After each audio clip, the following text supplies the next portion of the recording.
राजमाची किल्ला. राजमाची किल्ला हा लोणावळ्याजवळील पुणे जिल्ह्यातील एक किल्ला आहे.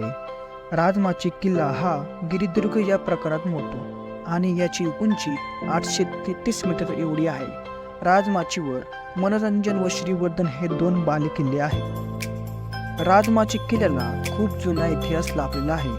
राजमाची किल्ला साधारणपणे 250 वर्षाचा असावा असे म्हटले जाते, कारण की किल्ल्याच्या पश्चिम भागावर बौद्ध लेणी आढळतात. याच लेण्यांना कोंढाणे लेणी असे म्हणतात.